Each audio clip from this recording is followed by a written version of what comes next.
Assalamualaikum warahmatullahi wabarakatuh. Yang dihormati Profesor Dr. Arif Saleh bin Rosman, pensyarah fiqh munakahat kami, pada hari ini kami akan membentangkan tajuk perkahwinan kanak-kanak di bawah umur.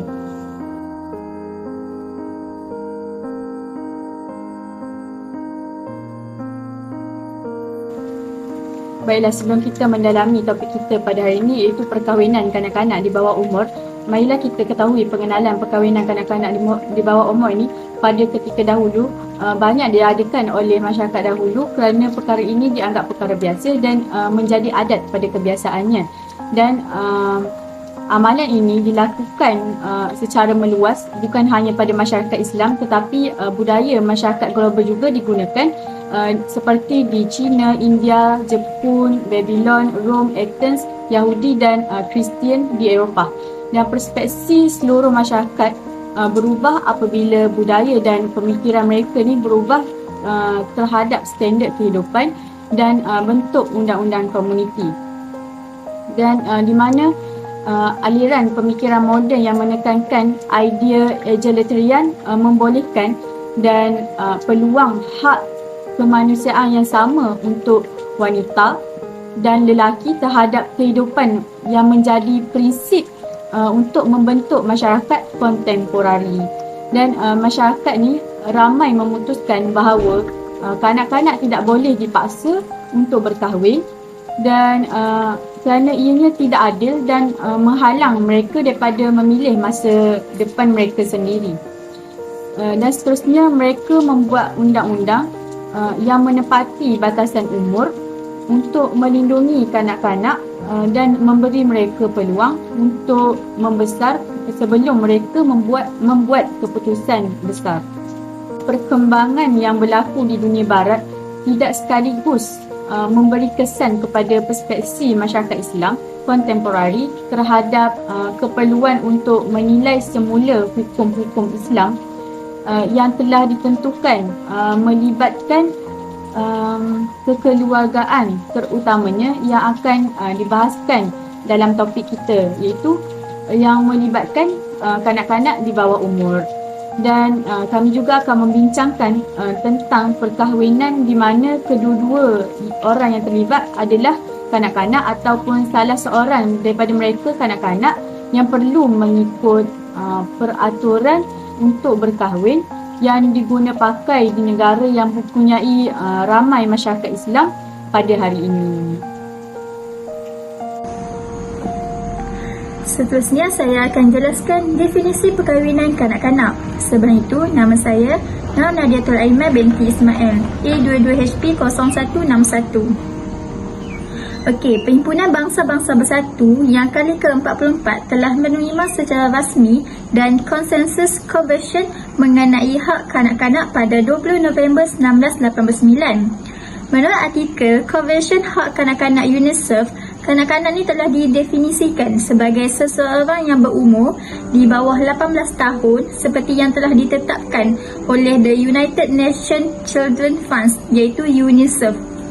Oleh itu, Malaysia telah menandatangani konvensyen tersebut pada 28 Disember 1994 dan mula digunapakai sejak 7 bulan 2 1965. Manakala definisi kanak-kanak menurut perundangan di Malaysia, dalam Kamus Dewan edisi keempat, kanak-kanak ni bermaksud budak lelaki atau perempuan yang masih kecil, yang biasanya yang belum berumur 7 tahun atau belum melebihi umur 8 tahun. Manakala Akta Kanak-kanak 2001 atau 611, Akta ni telah mendefinisikan kanak-kanak ni sebagai mereka yang berumur bawah 18 tahun. Definisi kanak-kanak dalam Seksyen 2 atau 611 adalah selaras dengan artikel 1 Konvensyen Hak Kanak-kanak 1991 yang membawa maksud yang sama juga. Terusnya adalah definisi dalam perspektif syariah.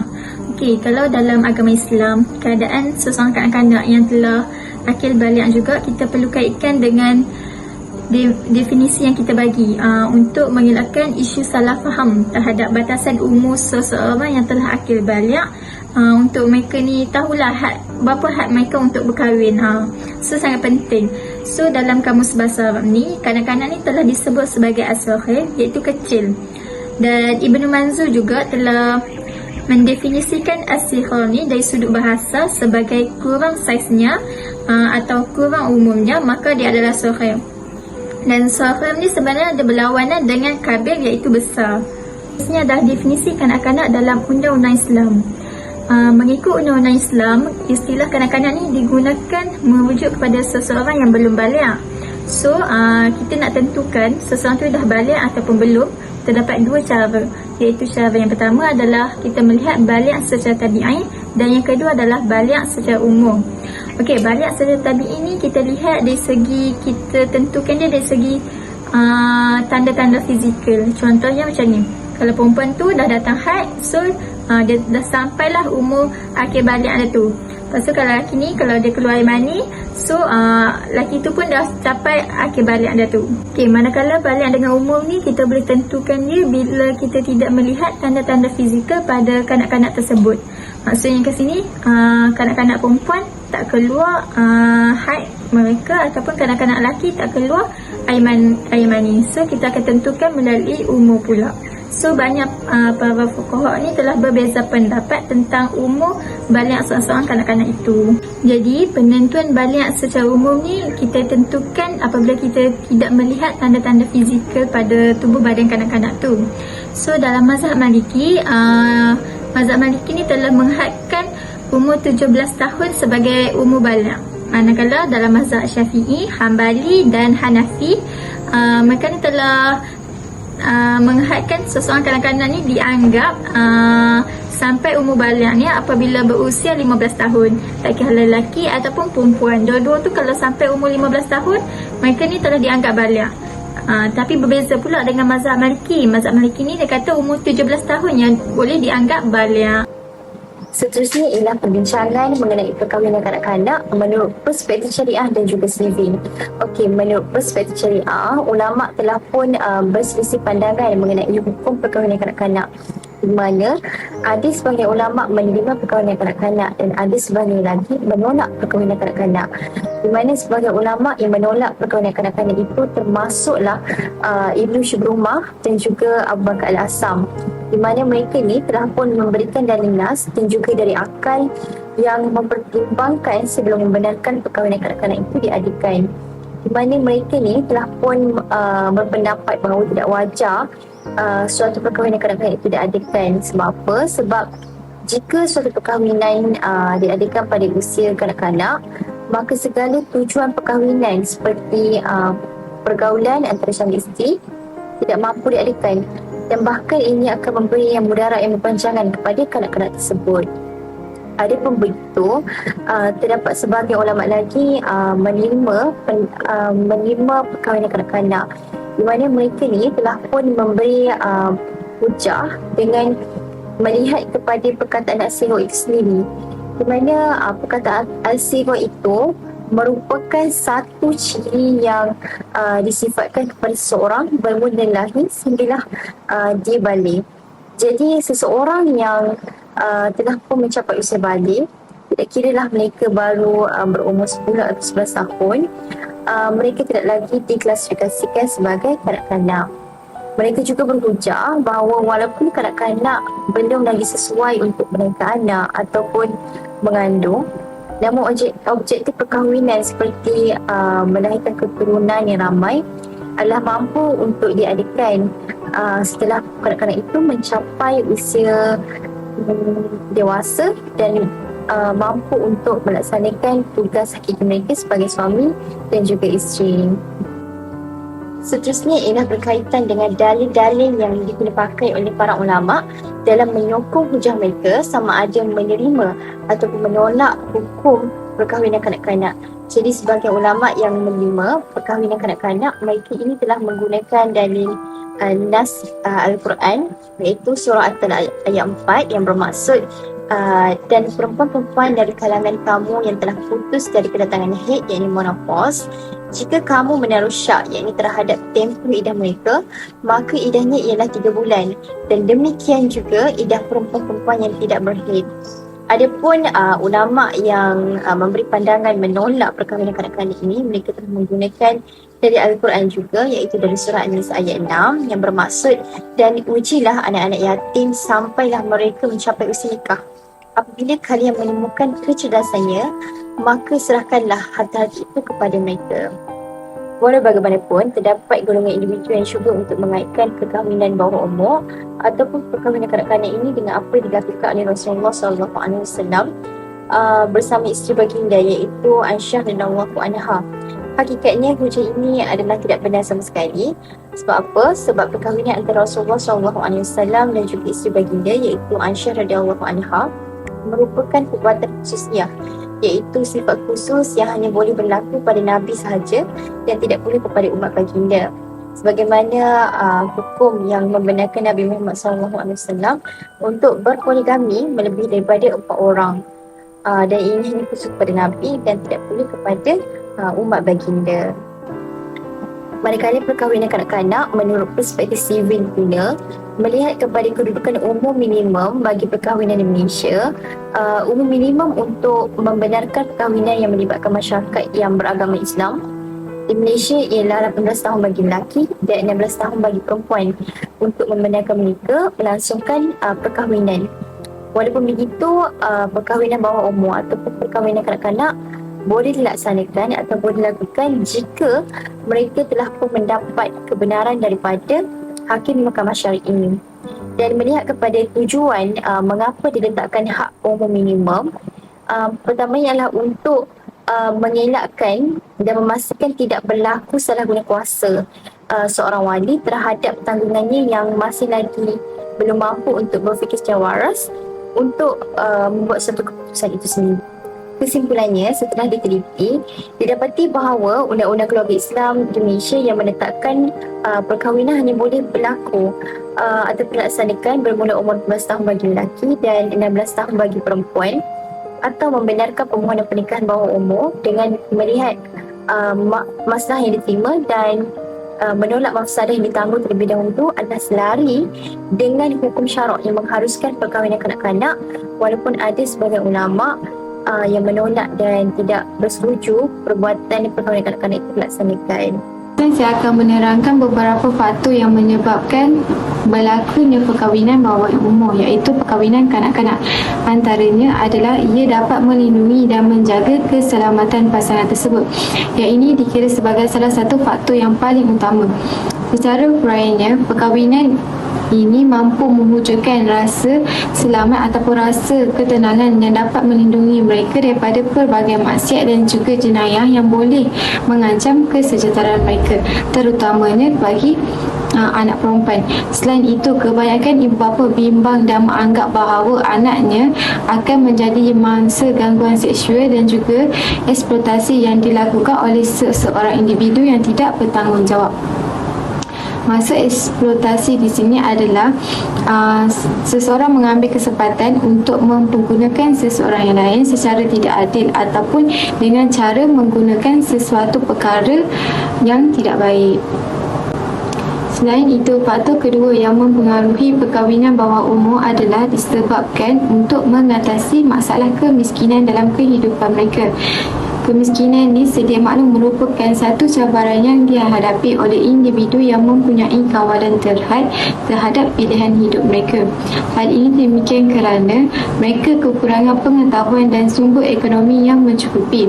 Kekurangan kawalan ini menyukarkan mereka untuk membuat keputusan yang mana yang membantu memperbaiki keadaan dan juga kehidupan mereka.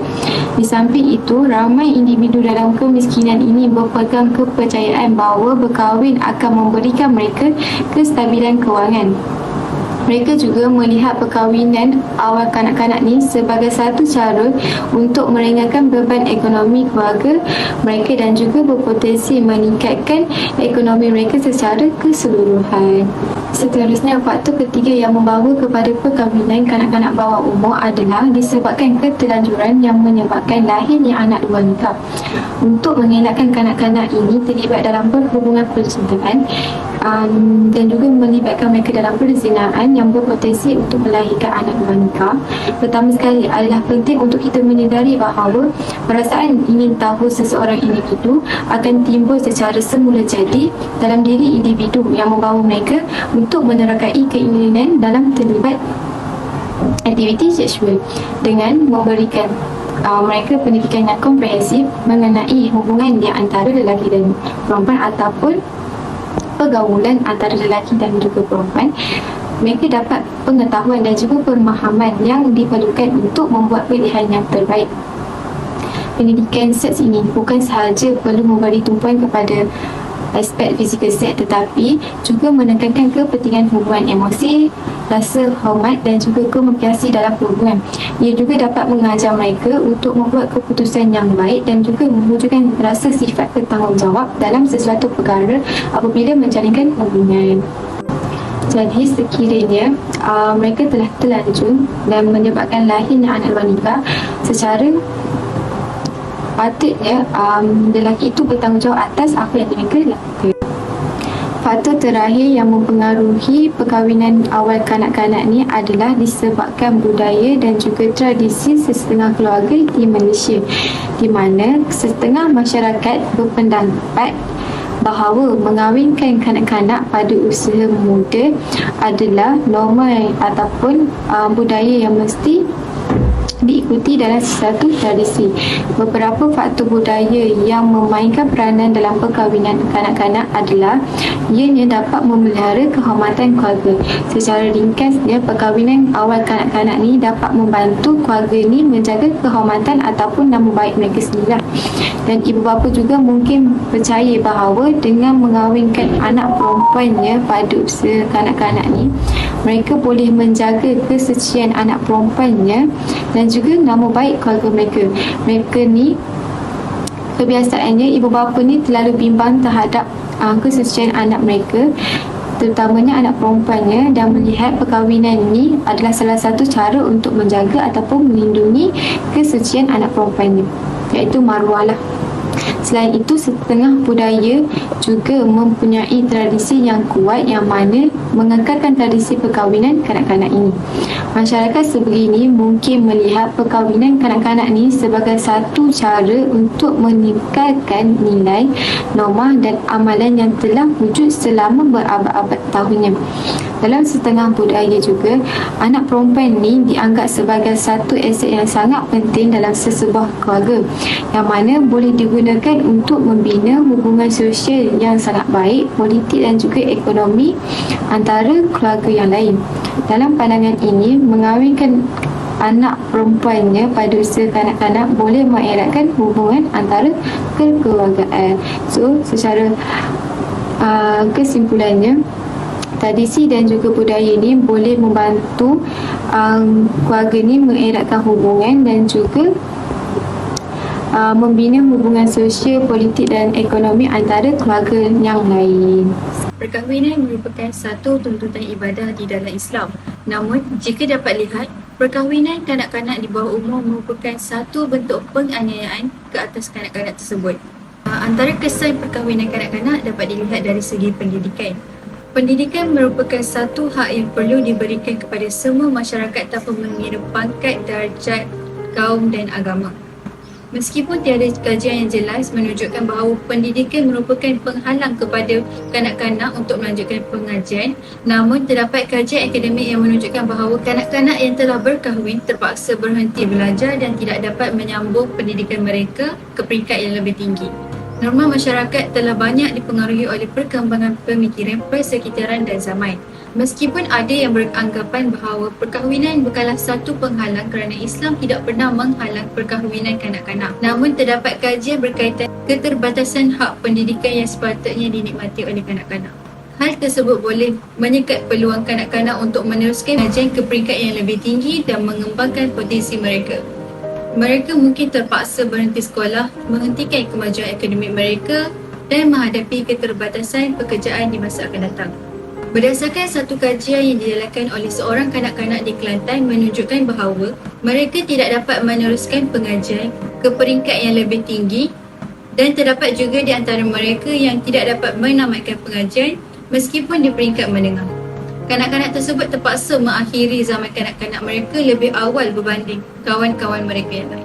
Kesan yang kedua ialah terhadap kesihatan. Perkahwinan kanak-kanak di bawah umur boleh dianggap sebagai satu amalan tradisional yang menjadi satu kemudaratan kepada kesihatan kanak-kanak kerana perkara tersebut boleh memberi kesan kepada kesihatan fizikal mereka, terutamanya kepada perempuan yang berkahwin kemudian mengandung pada usia muda.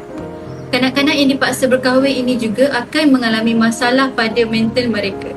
Mereka mungkin menghadapi komplikasi kehamilan yang teruk seperti keguguran, kehamilan yang tidak matang, anemia dan sebagainya.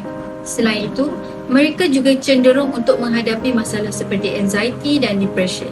Berdasarkan sebuah kitab Nizam Al-Usra fil Al-Islam, menegaskan bahawa Islam tidak menggalakkan perkahwinan antara remaja perempuan dan lelaki yang terlalu tua.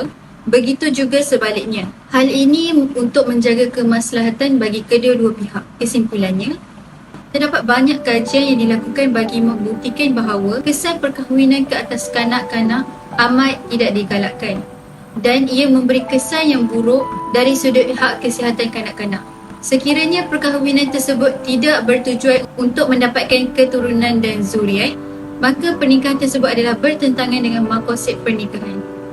Kesan yang ketiga adalah kebergantungan ekonomi. Bergantungan ekonomi di mana keadaan apabila individu dan keluarga sangat bergantung kepada sumber pendapatan tertentu untuk memenuhi keperluan asas mereka. Dalam konteks perkahwinan kanak-kanak, hal ini menunjukkan ketergantungan pasangan yang muda kepada pasangan mereka yang lebih tua dalam sumber ekonomi ataupun bergantung kepada keluarga mereka untuk menyara kehidupan mereka. Pasangan muda biasanya tidak mempunyai pekerjaan yang mampu menampung kehidupan mereka dan kemahiran yang mencukupi untuk mencari pekerjaan yang lebih stabil bagi menampung kehidupan mereka. Pasangan kanak-kanak yang berkahwin di usia muda ini biasanya mengalami masalah kemiskinan dan ketergantungan ekonomi yang tinggi. Mereka tidak mempunyai kelebihan atau pendidikan yang bersesuaian untuk memperolehi pekerjaan yang baik, akan menyebabkan mereka bergantung kepada keluarga atau pasangan untuk meneruskan kelangsungan hidup. Perkahwinan tersebut biasanya diikuti oleh kelahiran anak pada usia muda. Hal ini akan menjadi masalah untuk mereka menampung kehidupan mereka, bukan sahaja untuk kehidupan mereka, malah untuk kehidupan anak mereka. Kesan yang terakhir dapat dilihat dari segi kekejaman dan penganiayaan. Kanak-kanak yang dipaksa berkahwin pada usia muda biasanya menghadapi kekerasan fizikal, seksual dan emosi dalam perkahwinan. Mereka juga biasanya menjadi mangsa dalam penganiayaan oleh pasangan atau ahli keluarga mereka. Perkahwinan di usia muda memaksa kanak-kanak memasuki alam dewasa dengan terlalu cepat, menyebabkan mereka kehilangan masa kanak-kanak mereka yang mana ia penting untuk perkembangan kognitif mereka. Perkahwinan kanak-kanak di usia muda biasanya melibatkan hubungan ketidaksamarataan kuasa antara pasangan. Kanak-kanak yang sering terlibat sering menjadi mangsa penderaan oleh pasangan mereka, terutamanya jika pasangan mereka terlalu dewasa atau lebih tua daripada mereka. Antara keganasan yang biasa dilakukan adalah pukulan dan ancaman keganasan. Hal ini boleh mengancam dari segi keselamatan fizikal dan kesejahteraan mereka. Kesimpulannya, perkahwinan kanak-kanak adalah berkaitan dengan kekejaman penderaan terhadap kanak-kanak yang boleh mengancam kehidupan mereka, termasuklah penderaan fizikal, eksploitasi seksual, penderaan emosi kelewatan perkembangan dan ancaman kepada keselamatan. Kesimpulannya, sebagai ibadah yang disyariatkan oleh Allah, perkahwinan mempunyai banyak faedah dan kepentingan untuk manusia. Syarak tidak melarang perkahwinan, terutamanya jika ia melibatkan pasangan kanak-kanak. Bahkan, tidak ada dalil daripada Al-Quran dan As-Sunnah yang secara jelas menyatakan bahawa perkahwinan kanak-kanak adalah haram. Sebaliknya, terdapat hujah daripada fuqaha yang menyokong perkahwinan kanak-kanak. Meskipun perkahwinan di bawah umur telah menjadi kebiasaan pada zaman dahulu, perlu diakui juga bahawa perkembangan sosioekonomi, sosio-budaya, perbezaan gaya hidup dan aliran pemikiran mempunyai kesan yang berbeza pada kanak-kanak zaman moden. Perkembangan dalam sains dan teknologi seiring dengan perkembangan zaman. Kini, kita tahu bahawa berkahwin terlalu muda boleh menyebabkan masalah kepada kanak-kanak, terutamanya dari segi kesihatan mereka. Tidak seperti solat dan juga akidah, perkahwinan kanak-kanak bukanlah perkara thawabit, iaitu perkara yang tidak berubah hukumnya. Bahkan, ia adalah perkara al-mutaghayyirat, iaitu perkara furuk yang boleh berubah berdasarkan keadaan semasa dan juga tempatan. Pemimpin sesebuah masyarakat boleh menentukan berapa umur seorang itu perlu berkahwin berdasarkan apa yang terbaik untuk rakyatnya. Undang-undang tentang perkahwinan kanak-kanak adalah penting untuk dikemaskini supaya ia berfungsi untuk dunia yang kita diami hari ini. Dan ini juga boleh membantu untuk melindungi hak kanak-kanak dan memastikan mereka ini mempunyai masa depan yang baik. Berkahwin bukanlah satu-satunya cara untuk menyelesaikan masalah dalam masyarakat. Adalah lebih penting untuk anak-anak mendapat pendidikan yang baik dan membesar dalam keluarga yang bahagia. Sekian itu saja daripada kumpulan kami. Terima kasih.